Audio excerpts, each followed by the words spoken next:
It's kind of a fun thing that you can do with the arpeggiator on the LaunchKey Mini Mark 4. We'll turn on the arpeggiator.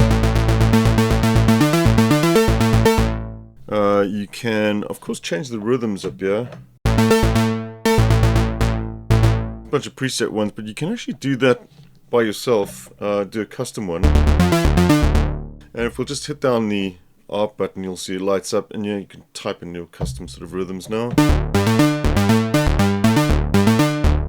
What's even better than that, though, if you hit the function key, you'll see you can switch through various different modes. We've got tie, accent, ratchet.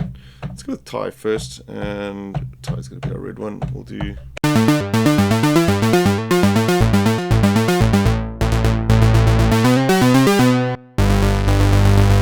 And then we can actually ratchet one of these as well.